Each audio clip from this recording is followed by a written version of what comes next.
नमस्कार विद्यार्थी मित्रांनो, मी खेमराज चामोर्शीकर तुमचं सर्वांचं टेक्स्टबुक सुपर कोचिंग मध्ये स्वागत करतोय. तुम्ही सर्वांनी ना काही व्हिडिओज पाहिले असतील. इव्हन आपल्या टेक्स्टबुकच्या चॅनल सुद्धा जे मंत्रिमंडळाने महाराष्ट्राच्या मंडळाने जे निर्णय घेतलेत आणि बरेच काही बदल आहेत ना भरती प्रक्रियेमध्ये ते करण्यात येतील हे पाहिलं. पण यामध्ये एक सर्वांनी नोटीस केलं असेल की बराच संभ्रम आहे या सर्वांमध्ये. कारण आता तो निर्णय आहे आणि याला इम्प्लिमेंट व्हायला आणि एक प्रॉपर आयडिया यायला की नेमकं ते कसं आहे, काय आहे याची आयडिया यायला ना थोडासा वेळ लागणार आहे. करेक्ट. पण यामध्येच ना एक शब्द आला तो म्हणजे काय तर निपुण सेतू. आणि निपुण सेतू म्हणजे काय की ज्यांनी ऍटलिस्ट इंटरव्ह्यू दिलेले आहेत, म्हणजे ज्यांनी मेन्स क्लिअर केले आहेत आणि इंटरव्ह्यू केलेले आहेत त्यांना जर एमपीएससी मधून या पदावर नाही तर इतर ठिकाणी जॉब मिळू शकतो. त्यामुळे त्याची एक सोय केलेली आहे ज्याला काय तर निपुण सेतू म्हटलंय आणि आयोगाने एक सरळ म्हटलंय त्यांच्या त्या नोटिफिकेशन मध्ये की जसं युपीएससी मध्ये आहे म्हणजे केंद्रीय लोकसेवा आयोगामध्ये काय आहे तर प्रतिभा सेतू आहे. सिमिलर त्याच धर्तीवर आता निपुण सेतू तयार करण्यात येणार आहे. म्हणजे बेसिकली आपल्याला ना प्रतिभा सेतू काय आहे, तो कसा आहे, काय आहे हे आधी समजून घ्यावं लागेल. इथून ना आपल्याला आयडिया येईल की निपुण सेतू म्हणजे नेमकं काय असणार आहे, कसं असणार आहे. कारण आयोगाने फक्त तेवढंच म्हटलंय ना युपीएससीच्या धर्तीवर. तर मग आपल्याला ते समजून घ्यावं लागणार.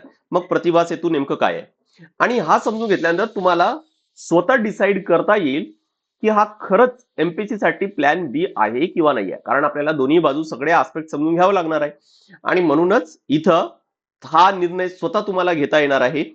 माझा हा जो आजचा व्हिडिओ आहे ना हा पूर्ण शेवटपर्यंत पहा. तुम्ही तेवढं नक्की कॅपेबल असणार आणि तुमचे काय विचार आहे यावर की हे जे आयोग आणि जे निपुण सेतू सुरू करणार आहे हे कसं आहे, त्यावर काय तुम्हाला वाटतंय की हा खरंच एक पोटेन्शियल प्लॅन बी असेल की दुसरं पण काय असायला पाहिजे हे नक्की चॅट बॉक्स मध्ये कळवा. ठीक आहे. चला, मी माझा नंबर इथं दिलेला आहे. तुम्हाला काही क्वेरीज आहेत तर यावर डायरेक्ट तुम्हाला विचारता येईल. इव्हन तुमच्याकडे सिलेबस जरी नाहीये एमपीएससी युपीएससी डायरेक्ट यावर विचारा. त्यासोबत व्हॉट्सअप ग्रुप जॉईन करायचा आहे. मला याच नंबरला मेसेज करा आणि टेलिग्राम साठी इथं दिलेला आहे. ठीक आहे. आणि इंस्टाग्राम हे बघा इथं आहे. इंस्टाग्राम दिलेला आहे हेमराज चामोर्शीकर, कारण इथं पण मी रेग्युलर कंटेंट आहे ना तो शेअर करत असतो. सर्वात आधी बघा की युपीएससीने प्रतिभा सेतू किंवा एमपीएससीने निपुण सेतू हे का तयार करण्यात आलं. आपण प्रॅक्टिकली थोडस विचार करू की होत काय आहे की जे अप्लाय करणारे कॅन्डिडेट्स आहेत, जे ऍस्पायरंट्स आहेत त्यांची संख्या ना खूप जास्त आहे आणि ते वाढत आहे. दुसऱ्या बाजूला आहे काय की ज्या जागा निघतायत ना त्या कम्पॅरेटिव्हली तेवढ्या वाढत नाही आहेत किंवा त्या स्टॅग्नंट आहे, कधी कधी काय तर कमी पण निघतात. आणि म्हणून आपल्याला सरळ आपल्याला म्हणता येईल की सिलेक्शन रेटनं फार कमी आहे. बरोबर. दुसऱ्या बाजूला आहे काय की आता गव्हर्नमेंटच्या बाजूला आपण विचार करू. हा आहे काय तर यंग पॉप्युलेशन आहे ज्याचं जनरली एज आहे काय तर 21 पासून आपण एमपीएससी मध्ये कन्सिडर करू की 40-20 वर्षाचा टाइम पिरियड आहे. आणि मला असं वाटतं की आपल्या पूर्ण लाईफ सायकल मध्ये ना सर्वात जास्त प्रोडक्टिव्ह एज आहे. सर्वात जास्त म्हणजे या पिरियडमध्ये आपण जर काही केलं तर आपलं रेस्ट ऑफ द लाईफ ना ते कसं असेल ना ते यावर डिपेंड करणार आहे. आणि याच पॉप्युलेशनची गरज कोणाला, देशाला पण आहे, ज्याला म्हणतात काय तर डेमोग्राफिक डिव्हिडंड म्हणतात. करेक्ट. इव्हन स्वामी विवेकानंदने हेच म्हटलंय की हा देश कसा असेल, काय करेल हे सर्व युथवर डिपेंड करतं म्हणून. बरोबर. आणि म्हणून डेमोग्राफिक डिव्हिडंड हे फार इम्पॉर्टंट आहे कोणत्याही देशासाठी. या डेमोग्राफिक डिव्हिडंड म्हणजे जो वर्किंग पॉप्युलेशन आहे त्याचा एज, त्याची संख्या जेवढी जास्त असेल तेवढं चांगलं आहे. पण त्यांना आपल्याला युटिलाइज पण करता आलं पाहिजे, त्यांकडे रोजगार असायला पाहिजे. पण होतं काय नेमकं समजून घ्या की या सर्व प्रोसेसमध्ये सिलेक्शन रेट कमी असल्यामुळे काही विद्यार्थी या प्रिपरेशन फेजमध्ये जातात. 5 वर्ष, 6 वर्ष, 7 वर्ष, 8-10 वर्ष सुद्धा राहतील. आणि मग होतं काय की त्यांचा प्रोडक्टिव्ह एज बऱ्यापैकी निघून गेलाय किंवा चला असेलही, पण त्या पिरियडमध्ये त्यांना कोणतं त्यांनी नॉलेज पण घेतलेलं नाहीये किंवा असा नॉलेज घेतलेलं नाहीये जो त्यांना कुठल्या कॉर्पोरेट सेक्टरमध्ये प्रायव्हेट जॉबमध्ये कामात येईल किंवा कोणते असे स्किल्स पण स्पेसिफिक स्किल्स आहेत ते घेतलेले नाहीये. करेक्ट. आणि असेलही त्यांनी जे नॉलेज, त्यांनी जो स्किल्स घेतलेले आहेत, अक्वायर्ड केले या पूर्ण प्रिपरेशन फेजमध्ये, ते कदाचित कुठल्या कॉर्पोरेट जॉबमध्ये किंवा गव्हर्नमेंटच्या एखाद्या इन्स्टिट्यूटमध्ये ज्या ठिकाणी कॉन्ट्रॅक्ट बेसिसवर भरती केली जातात तिथं गरजेचं पण असेल. पण यांना दोघांना जोडणार कोण, हा मुख्य गॅप आहे. ही मुख्य गॅप आहे आणि ते भरणार कोण तर प्रतिभा सेतू आणि निपुण सेतू. आय होप की हे लक्षात आलं असेल तुमच्या. तर म्हणून लक्षात ठेवा की आहे काय की गॅप खरं तर भरायची आहे. यामुळे काय तर जे ऍस्पायरंट्स आहेत त्यांनाही फायदा होईल आणि गव्हर्नमेंट किंवा एका देशाला ना आपल्या देशाला त्याला पण फायदा होईल. आय होप एक लक्षात आलं असेल. दुसरं आपल्याला चांगलं माहित आहे की ही जी सायकल आहे ना युपीएससी किंवा एमपीएससीची, आधी आपण प्री देतो, त्यानंतर मेन्स, त्यानंतर इंटरव्ह्यू. या स्टेपमध्ये कुठूनही जरी बाहेर पडलो तरी पण आपल्याला परत प्रिलिम पासूनच सुरुवात करायची आहे. म्हणजे परत तो 1-1.5 वर्ष तो जातोच. म्हणजे तुम्ही एक प्रिलिम जर क्रॅक करू नका, तुमचा 1.5 वर्ष गेला. तुम्ही मेन्स मध्ये क्रॅक करू नका, परत गेला. बरोबर. आणि ही सायकल परत प्रिलिम पासूनच सुरू होणार आहे, तुम्ही कुठूनही बाहेर निघाले तरी पण. करेक्ट. आय होप हे लक्षात आलं असेल. त्यामुळे ना याला नक्कीच म्हणजे ही रियालिटी आहे. हे हे तुम्हाला माहिती आहे, हे मला माहिती आहे आणि हे गव्हर्नमेंटला सुद्धा माहिती आहे. आणि म्हणून इथं कुठेतरी हा मार्ग काढलाय. आता निपुण सेतू खरं तर आपल्याला समजून घ्यायचंय की नेमकं काय असेल, कसं असू शकतो, एक अंदाज आपल्याला घ्यायचा पण त्यासाठी आपल्याला प्रतिभा सेतू समजायचे. तो समजला तर समजून घ्या की मोर ऑर लेस काय तर सिमिलर तसंच काय तर निपुण सेतू असेल. ठीक आहे. बघा, प्रतिभा सेतू कोणाद्वारे सुरू केलाय? युपीएससी किंवा सेंट्रल गव्हर्नमेंटचा आहे. बरोबर. कधी केलं? एका प्रधानमंत्री यांनी जे त्यांचा जो भाषण असतो ना, त्या भाषणामध्ये काय तर 31 ऑगस्ट 2025 म्हणजे August, September, October, November, December, जानेवारी, फरवरी, मार्च, 7 महिने झालेत. बरोबर. आणि आता काय तर एप्रिल, 7-7.5 महिने झालेत. प्रधानमंत्री मोदी त्यांनी काय तर हे लॉन्च केलं प्रतिभा सेतू. कोणासाठी? मुख्यतः युपीएससी ऍस्पायरंटसाठी. आणि कोण त्यासाठी इलिजिबल असणार? Who clear all stages of examination but narrowly miss the final merit list. Narrowly miss म्हणजे काय? की त्यांनी प्री क्रॅक केली, मेन्स क्रॅक केली आणि इंटरव्ह्यू दिले. म्हणजे तिन्ही स्टेजेस मधून ते पार झालेले आहेत.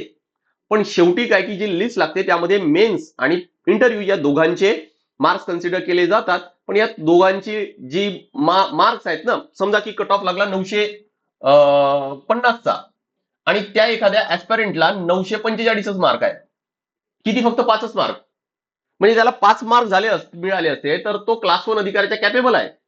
आणि कमी मिळाले म्हणून नाही आहे, असं तर नाही आहे ना. हा पण विद्यार्थी कुठं ना कुठं कॅपेबल आहेच. प्रश्न एवढाच आहे की तो या रेसमध्ये थोडा मागे पडला. शेवटी ही कॉम्पिटिटिव्ह एक्झाम आहे, शेवटी रेस आहे. त्यामुळे हा पण कॅपेबल आहे. त्यांनी पण प्री आणि मेन्स क्लिअर करण्याचे स्किल्स नॉलेज त्याकडे सुद्धा आहे. एक युपीएससीचा लेट्स से की कोणी टॉपर आहे, कोणी आयएस अधिकारी बनला, तेवढाच नॉलेज तेवढे स्किल्स याला पण आहेत. थोडेफार कमी म्हणू आपण, पण फार काही असं काही कमी असं तर नाही आहे. आय होप की लक्षात आलं असणार. कदाचित असं पण होऊ शकतं की या एखाद्या व्यक्तीला इंटरव्ह्यू मध्ये चांगले मार्क आहेत.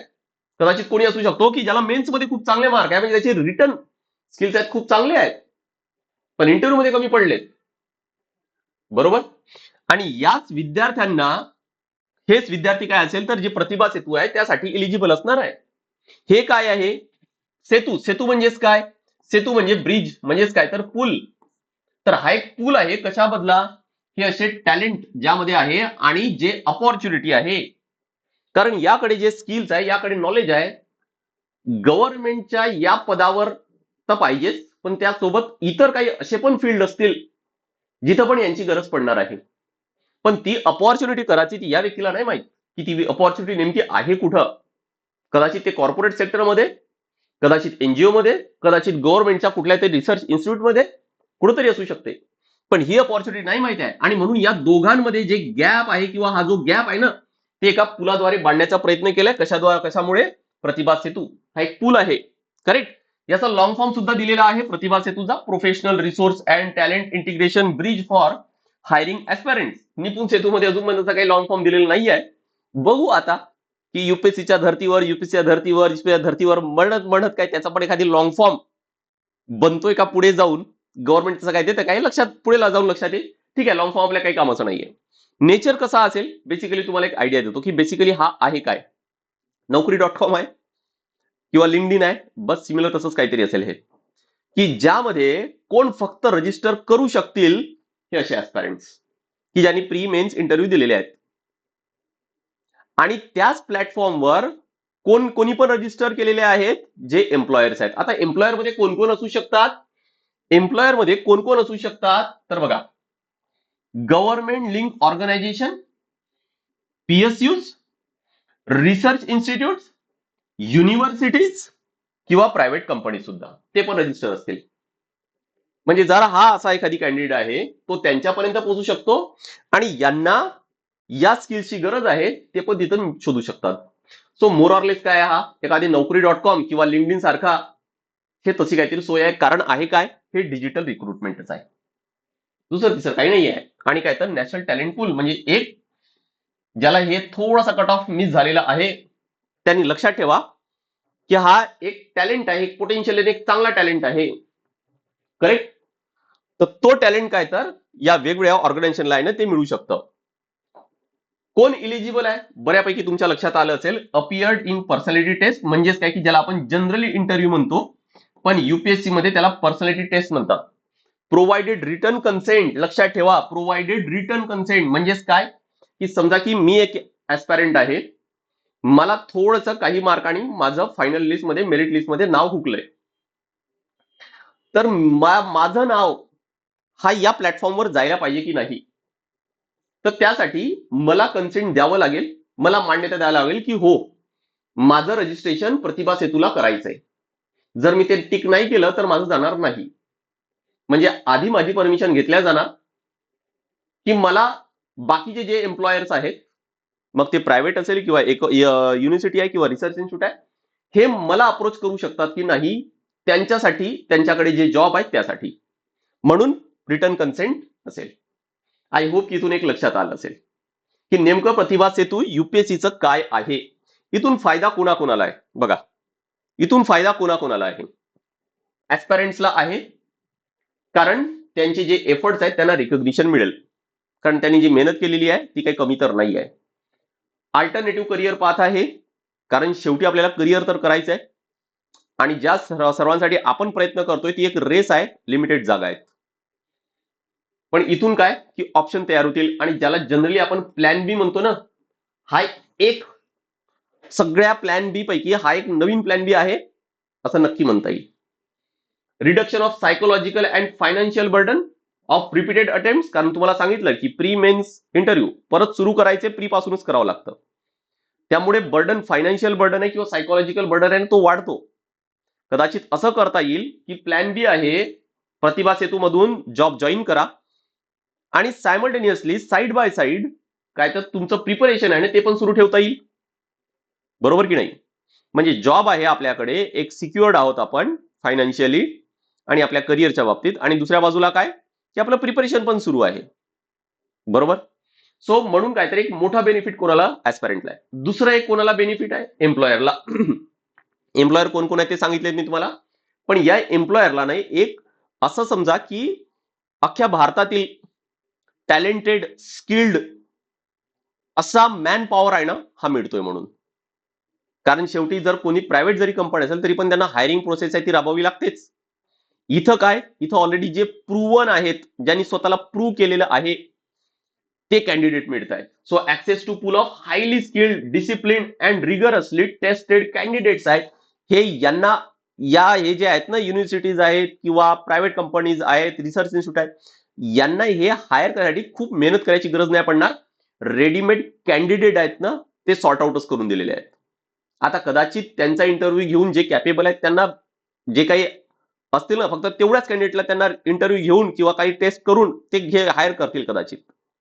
समजले. दुसरं काय की गव्हर्नमेंट आणि सोसायटीला खूप मोठा फायदा आहे. सुरुवातीला सांगितलं की डेमोग्राफिक डिव्हिडंड है ना, ensure talent does not go waste. जो युथ आहे, जो यंग आहे, जे प्रोडक्टिव्ह एज आहे, ते समाजासाठी, देशासाठी काही करू शकतं, हाच तो वर्ग आहे, हीच ते वय आहे. Correct. Increase efficiency of human resource utilisation, की जो वय आहे त्याचा एक प्रॉपर युटिलायझेशन आहे ना ते करता येईल. आता तुम्हाला हे सर्व पाहून, बेनिफिट्स ऐकून तुम्हाला हे सर्व तर चांगलं तर वाटत असेल, पण माझे काही प्रश्न पण आहेत. म्हणजे जे मी हे सर्व अभ्यास करताना मला जे काही प्रश्न पडलेत की याची अकाउंटेबिलिटी कोण घेणार, की नेमके किती हायर केल्या जाणार. जसं एमपीएससी किंवा युपीएससी दरवर्षी काही ऍड करतात आणि एवढ्या जागा आम्ही घेऊच, इथं काय आहे की किती घेतल्या जाणार असं काही नाही आहे. इथं आहे काय, इथं फक्त जे ऍस्पायरंट्स आहेत, ज्यांनी स्वतःला प्रूव्ह केले ते, आणि जे एम्प्लॉयर्स आहेत ते, यांना एकत्र आणल्या जाईल. बस एवढंच केलंय. किती जागा भरल्या जाईल आणि नेमकं हायरिंग प्रोसेस काय असेल, नेमकी त्यांना हायर करण्याची, त्यांना जॉब मिळण्याची गॅरंटी किती आहे, याबद्दल अजूनही पूर्ण अनिश्चितता आहे. असं नाही आहे की कोणीतरी एम्प्लॉयर जर इथं रजिस्टर करतोय तर त्यांना घ्यावंच लागेल असं पण नाही आहे. हा जस्ट अ प्लॅटफॉर्म कोणाला, या दोघांना एकत्र जोडण्यासाठी एक सेतू बांधलेला आहे.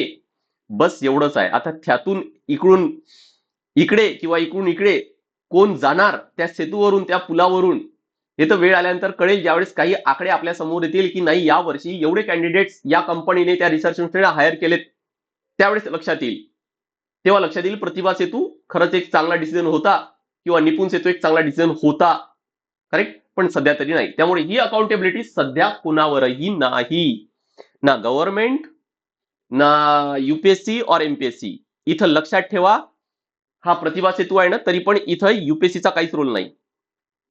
जो निपुण सेतू असेल ना, तिथं पण एमपीएससीचा काही रोल राहणार नाहीये. एमपीएससी फक्त एवढंच करणार आहे की हे कॅन्डिडेट्स होते, यांनी इंटरव्ह्यू दिले, बस त्यांचं रजिस्ट्रेशन त्या साईटवर झालंय, बस इथं एमपीएससीचा रोल संपला. समजलंय सर्वांना? करेक्ट. आता प्रश्न तुम्हाला हा पडेल की तुम्हाला जर प्रतिभा सेतू चांगलं समजलं असेल तर मग निपुण सेतू काय आहे याची आयडिया तुम्हाला सर्वांना चांगली आली असेलच. हा प्लॅन बी आहे का, आणि आहे तर किती चांगला आहे, हा नक्की चॅट बॉक्स मध्ये कळवा. करेक्ट. आणि मला असं वाटतं की जो संभ्रम आहे ना निपुण सेतू बद्दल, तो कदाचित तुमचा इथून थोडाफार चांगला क्लिअर झाला असेल आणि तुम्ही नक्की एक चांगलं डिसिजन स्वतःच्या करिअरसाठी नक्की घेऊ शकता. राईट. इथं बघा मी माझा नंबर दिलेला आहे, ज्यावर तुम्हाला कॉन्टॅक्ट करता येईल. तुम्हाला काही क्वेरीज आहेत तर एमपीएससी आणि युपीएससीची जर तयारी शून्यापासून सुरुवात करायची आहे, डायरेक्ट माझ्या नंबरला कॉन्टॅक्ट करा. सिलेबस जरी नसेल तरी पण मी तुम्हाला ते शेअर करतो. बॅच आपल्याकडे राज्यसेवासाठी स्वराज्य, ज्यामध्ये आपण बेसिक पासून सुरू करू. आन्सर रायटिंग, मेंटॉरशिप प्रोग्राम आहे. 18 बुक्स इथं तुम्हाला होम डिलिव्हरी होईल. पीडीएफ स्वरूपात तुम्हाला क्लास नोट्स मिळतील. प्रत्येक विषयासाठी डेडिकेटेड फॅकल्टी टीम आहे. मेंटॉरची टीम आहे ती वेगळी आहे. ठीक आहे. आणि लक्षात ठेवा की ही एकमेव बॅच अशी आहे जी तुम्हाला लाईफ टाईम साठी मिळते. आणि आपले सर्व क्लासेस हे live plus unlimited recorded sessions तुम्हाला पाहता येतात. तिथं कोणतेही बंधन नाही. भरपूर डिस्काउंट आणि नो कॉस्ट ईएमआय सुद्धा आहे. माझा नंबर स्क्रीनवर आहे ना, त्यावर डायरेक्ट कॉल करा किंवा व्हॉट्सअपला सुद्धा सेम नंबर आहे. यासोबत ग्रुप बी, ग्रुप सी ची सुद्धा आपल्याकडे बॅच आहे. त्याचे फीचर्स तुम्हाला स्क्रीनवर दिसत आहेत. चला तर नेक्स्ट सेशनला भेटूया. This is all from my side. Thank you very much.